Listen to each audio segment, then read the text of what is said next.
This segment is brought to you by Hoosier Hanks East.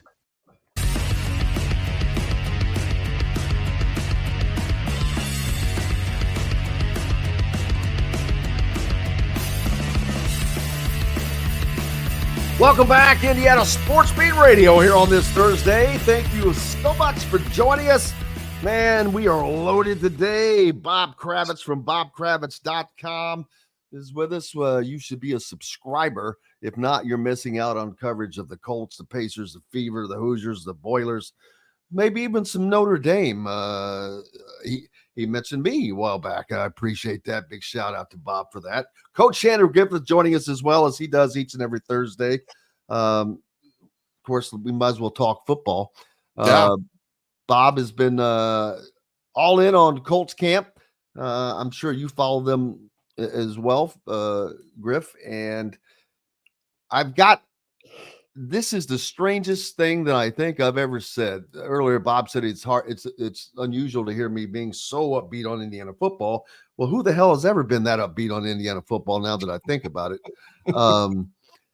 But I'm more confident in Indiana this year than I am the Colts.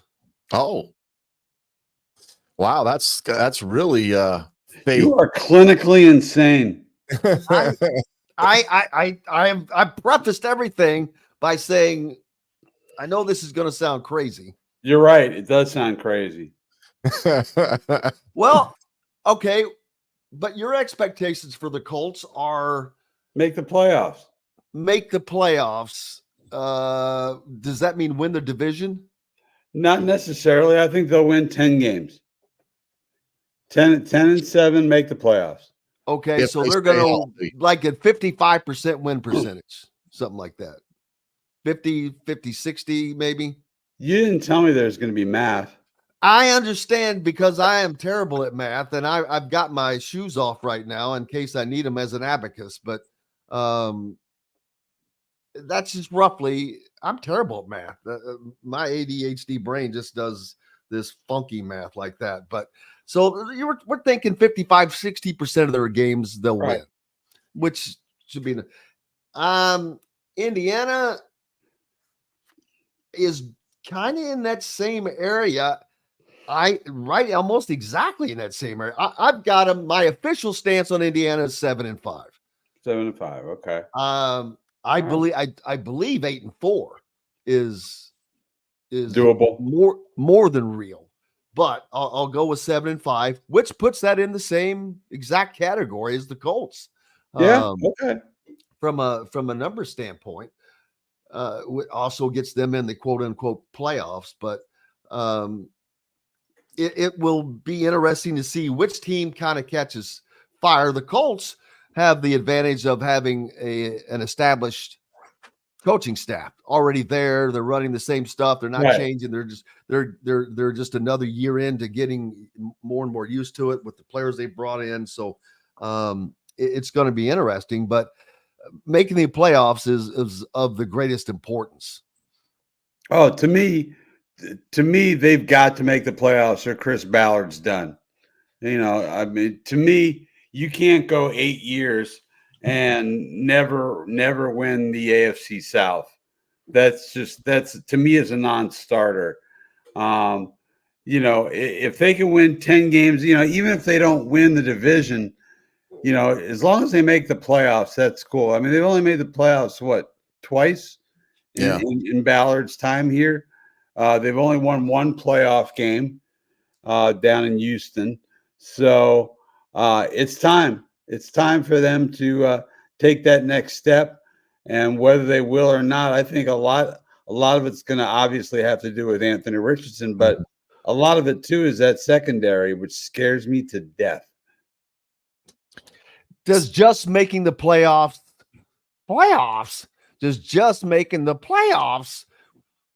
save Ballard? I think so. I think that's the baseline expectation. But, Houston's really good. Jacksonville kind of fell apart there at the end of the season, but I think they're going to be pretty good. I don't have very high thoughts about Nashville, about Tennessee. But what Jim gives up in math, he adds with vocabulary. That's awesome, Brian. It is. I love that. Make a T-shirt. Oh boy, you're jumping in on me on my. Yeah, I love that. Indiana will be stronger at quarterback than the Colts. They've got a fifth-year guy. The Colts have a second-year guy who's not really a second-year guy. He's more like a year-and-a-half guy because he got hurt. Are you drunk? I meant as far as relative to their sport. I'm not saying that they're equal. I'm, relative to the NFL, to college. Well, he's certainly got more experience. Well, I'll give him that.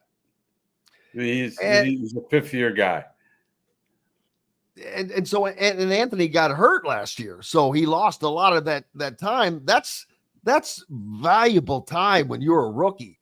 Right. That's probably the worst time to get hurt, as a matter of fact. Yeah, and I like I said, I don't understand, given what happened last year, why you wouldn't play him in the preseason or play him sparingly. I went back and I looked at Tom Brady and Peyton Manning's preseason numbers, and they routinely threw between 50 and 70 passes in the preseason. I mean, they got some serious time, but you got a guy who's basically still a rookie and he's barely playing. I don't understand this. And gosh, it sounds like a column I ought to write. See, isn't that No, that was Kyle Nenrip I gave a story idea to yesterday.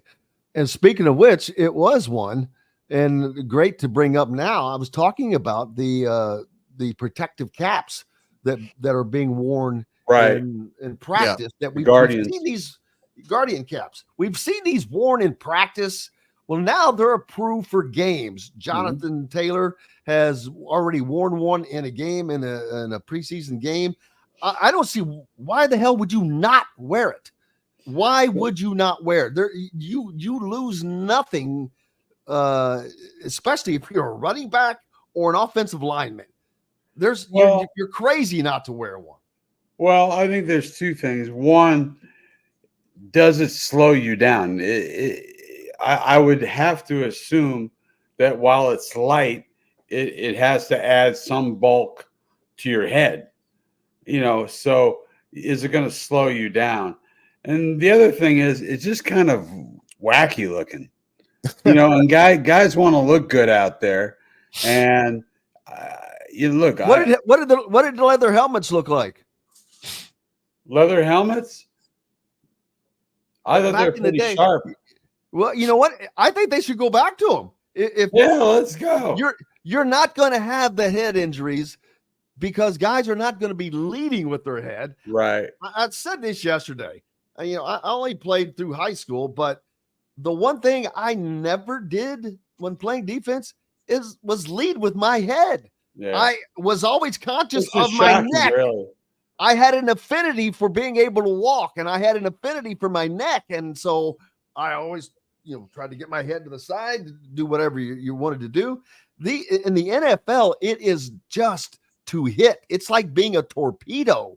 Yeah. And these guys sacrifice their bodies, but I'm like, why? Why would you do that? Yeah, no, I agree. I mean, why would you not wear it? I'm just saying that those are the reasons why they might not. But right now, 5 Colts wore it in the preseason game the other day. And whether that number will go up or go down, I have no idea.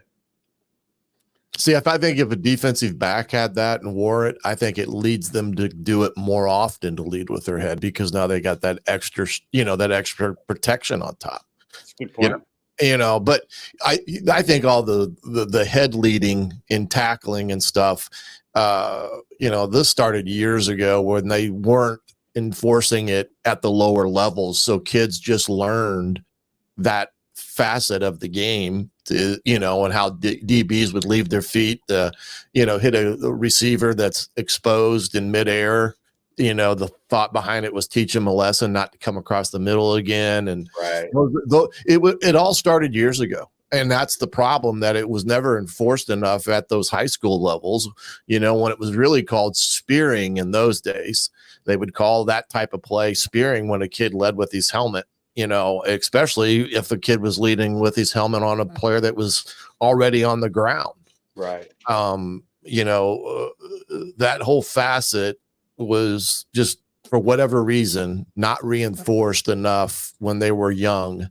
And it's become a learned trait, muscle movement trait that, they don't think. I mean, they just do.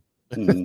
And so you're trying to teach some guys to relearn something that, years ago, they already, it's already been embedded in their, their head and stuff. So that's where it's got to start to stop it. But as far as wearing it, the caps, I'm kind of with Bob. They say I'm not sure they look all that great. No, one.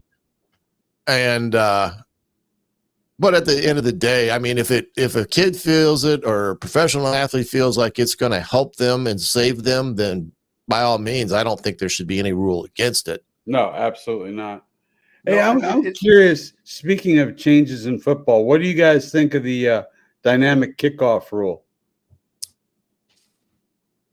I'm having trouble with that one. Having trouble with that one? Why is that? I just think it's more of the visual that you get from it, where the guys they're close up to each other.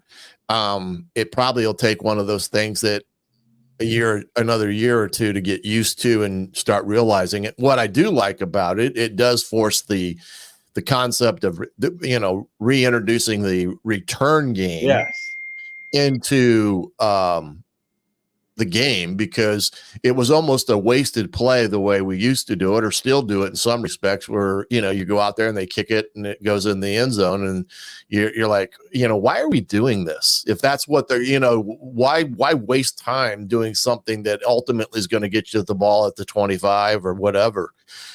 So I do like that aspect of it. It reintroduces a concept in the game that can be exciting. Absolutely. So I think for me, it's just the way it's aligned, the alignment, getting used to that aspect of it. But there are other things. And for those that are not aware of it, Bob, explain how you see it, or Griff, either one of you. I don't care. Go ahead, Griff. Well, I mean, essentially, the front lines of kickoff and kickoff return units are assembled basically. I think is it a 10-yard or a 5-yard? I think it's 10-yard variance away from each other. Neither the front line of the return team or the kick team can start moving until the ball is fielded by the return man. Then it just turns into basically 10 men on 10 men of blocking with the running the kick returner somewhere in the neighborhood of 15 to 20 yards back. Now, what they're trying to ultimately to do, outside of the play being useless in the game, is create that excitement of it, but also to reduce the banging that guys would take running down the field full speed and trying to make a tackle or get blindsided, or things that could compromise the health of a player. So it's kind of a twofold introduction to that specific part of the game. Yeah. Bob, you can take it from there if you want to. No, the thing too is it forces more bigger players into the play. I mean, it used to be you'd have your gunners on the outside, and that was about it. Now you've got more linebacker type bodies playing that position, guys who are safeties. They drafted this Anthony Gould, I think that's his name, who they think can be a real game changer in the dynamic kicking game. We haven't seen it just yet, but I kind of like it. I mean, to me, the old kickoff was an excuse to go to the fridge and get a beer. It was mainly traditional. It had to the point of tradition being right. So I prefer this over what we had. I'll say that. Yeah, I agree. So What are you looking forward to? I know you've been spending time with the Colts, Bob, but the college football season, the Big Ten has changed. You got the 4 new teams, and both Purdue and Indiana affected differently by those schedules. Indiana playing Washington and I'm drawing a blank here. Purdue's got Oregon State. UCLA. How could I forget? Yeah. Purdue has got Purdue has done themselves zero favors. I will give Indiana this. They normally do a lot of dumb stuff, whether it's coaching hires or whatever. But buying out of that Louisville game last year was a very, very smart thing. They have 8 home games this year now, so they're going to make that money back.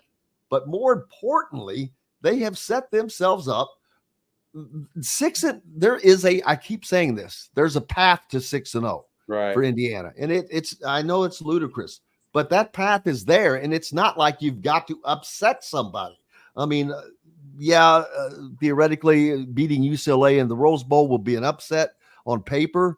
I don't know how much of an upset it's truly going to be. So we'll see about that. But 8 home games, you got Ohio State and Michigan on there, but because of all the change that has happened with Washington, that makes that game different. 7 out of 9 conference games are against teams with coaches that's only been there 1 or 2 years. This is a different type of year.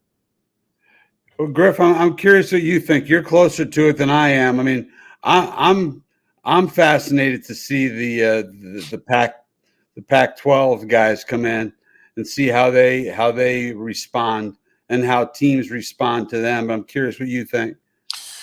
Well, I think it'll be an infusion of different styles of football, especially offensively as it goes. But I think every offense nowadays is in some respects similar to each other. I don't know how much difference it ultimately would be. I think the Pac-12 will have to get used to the I guess you'd call it, just the grind and beaten up of each other at the line of scrimmage, the physicality part of it. I do think the Big Ten overall has a little bit more physicality in the game than maybe what a West Coast team like USC or UCLA in that regard. So they'll have to have some of, that aspect of it. But I do think it's going to be a very interesting year overall, not just with the new Big Ten. You got some of the new kids in the SEC and how that all develops in terms of rankings. I mean, when the rankings came out, I think the Big Ten occupied about 75% of the top 10 in some respects. But I do think it's going to be a very big boost for what those teams add in an entertainment value to the Big Ten overall. I just think there's some dynamics there that the Big Ten maybe lacks a little bit in the entertainment value. Well, I appreciate Bob staying a little longer. And while he's on here, I'm going to go ahead and bring him on just to have the big party before we go to break. Kristen Airy coming to us from the confines of, Nick took him away. We lost him. He's out on his swing. This is a new look. I heard a dog. New look, Kristen Airy, out on the swing on the porch. Look at him. We've got Bob Kravitz and Coach Shannon Griffith with us right now before we head to break. I'm out on the front porch. We've got grandson duties for 3 straight days. He spent the night, so he's over here playing with some cars. So I will do the interview out here on my front porch. Already ran you out of the house, huh? Just a lot easier with don't have to battle dogs and all that kind of stuff in my office. So, Bob, you should stop by and see the beautiful things that Chris has done with his backyard. It's beautiful. It's amazing. I'm surprised you're not over there at night talking Pacers around the fire pit. Oh yeah, I go over and mow his lawn every couple of weeks. That job is open. Bob's hitting drivers in Three Woods every day. Come on. Yeah. Trying to. He ain't lying. Well, Bob Kravitz from bobkravitz.com. Make sure you're giving him a follow and be a subscriber. Tons of coverage. He'll be at Colts camp tonight. I'm going to try to head up there as well, but appreciate you, my friend. All right, buddy. You guys. Coach Griff, appreciate you. We got things moved around today, and we'll get back to normal, but it won't be long. We'll be doing multiple shows a week as the season kicks off. We're going to have a post-game show for sure for football. Maybe do either a pregame show from the stadium and maybe a midweek show just to kind of wrap up and preview what's coming up.